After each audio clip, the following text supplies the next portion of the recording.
Now we're going to illustrate how to do problem 19 from your textbook. So if you've given it a read, maybe you've tried it, let's give it a try. The danger we have here is that you'll have done it right and I will do it wrong, and we won't be together for you to correct me. But I'm going to do my best, okay? So in the first variation of the MIRR, we're going to use the discounted method, which discounts any future negative cash flows. Now it looks like the only negative cash flow we have is the one that's out there 5 years in the future. Put the $9,400 in as the future value. We're going to make sure there aren't any payments in. We got 10% and 5 years, and we're going to compute the present value. I'm getting $5,836. So we combine that with the $41,000 we already have, and this is going to be $46,837.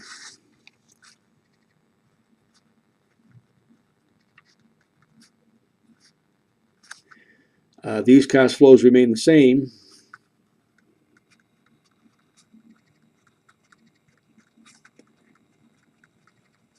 And that one has been discounted, so it's not there anymore. So let's now calculate IRR, okay? So we're going to put that 46,836.66. I'm just going to store that. And now we're going to do cash flow, the initial cash flow, and recall what I had before. Right there, we're going to enter that as our initial cash flow. Then we've got $15,700. Oops. Then we're going to go down to the next item. $15,700. We're going to enter that. There's one of them. $19,400. Enter that. And there's one of them. $24,300. Enter that. Okay, we're not going to enter that. $24,300. We're going to enter that. Cash flow, sorry, I got to start over. There's that one. $15,700. There's one of them.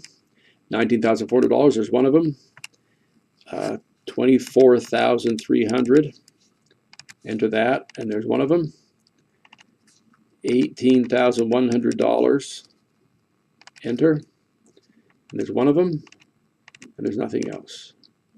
So let's compute the internal rate of return, shall we? And I'm getting, for the internal rate of return, 22.68%.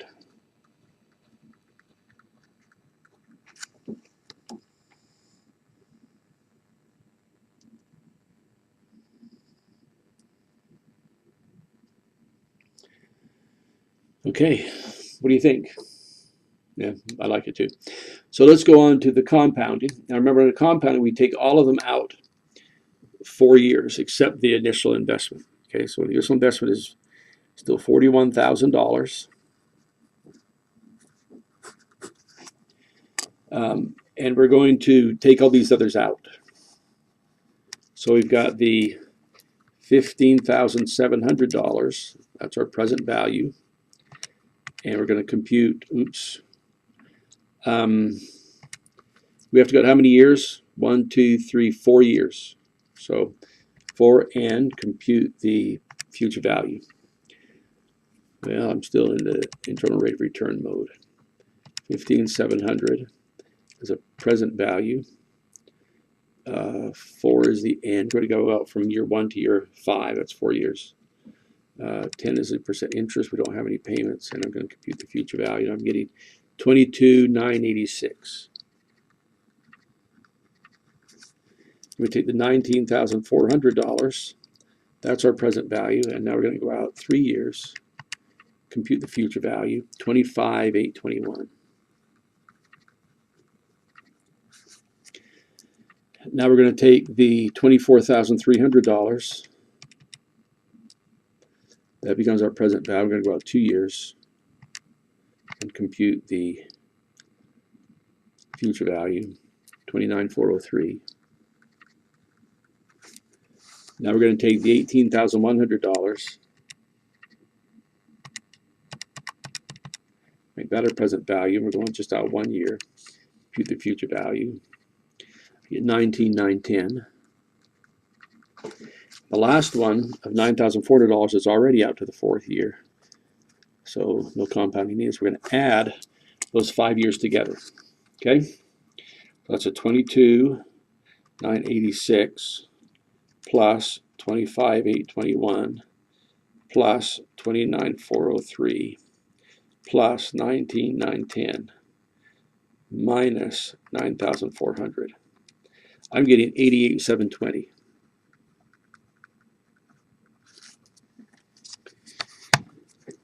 So let's see how this works. Okay, so what we have to do now then is go to the cash flows. Well, we could just do this as a single sum. Let's do it both ways. So we're going to go to cash flows, putting $41,000 negative as our initial cash flow.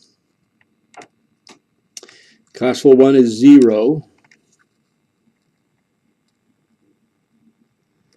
And that's true for 1, 2, 3, and 4. So that's 4 of them.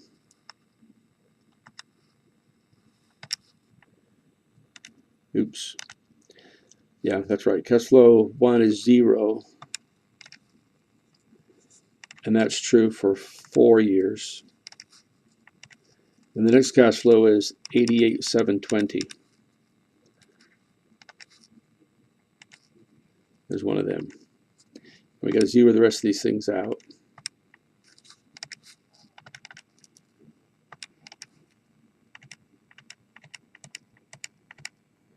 Okay.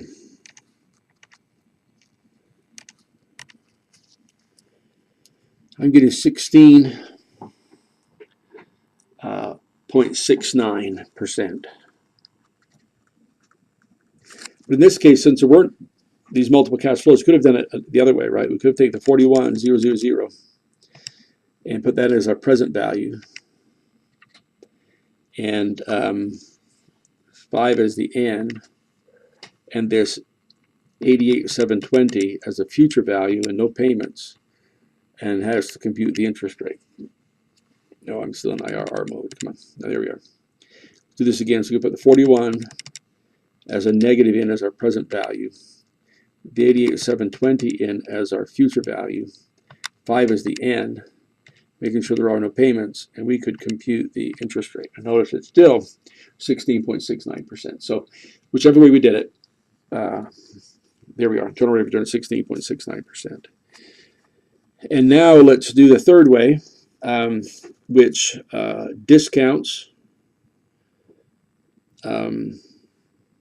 the negatives and promotes the positives. So in this case, our discount is going to be the 41,000 plus the present value of the 9,400, which we had here is 46,837.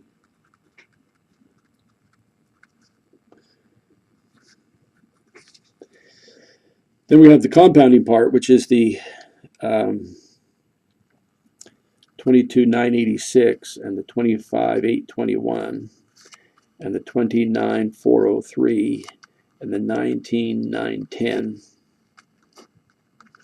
We add those together.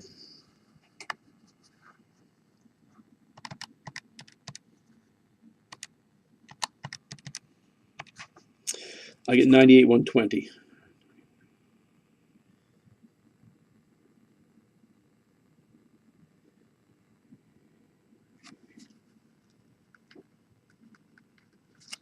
Okay, so again, we can do it both ways, but that is our future value, 46,837 as a negative as our present value, and we can compute the interest rate, and I'm getting 15.94. Right? And that works. The other way is to use the, oops, you see anything I did? Sorry. I just put in 46,837 negative as the present value, 98,120, this one, as the future value. 5 is the end, made sure the payments were zeroed out, and I computed the interest rate and got 15.94. The alternative is to, I get there where we can see it. The alternative is is to go to the cash flows here and put in as our initial cash flow 46,837 negative. Make that our initial cash flow. And then for the cash flow one, there isn't one, and we do that for 4 periods. And then our last cash flow is 98,120. There's one of those, and then we just compute the IRR, and we get 15.94%. Okay, so there you are. Good luck on computing the MIRR on your homework.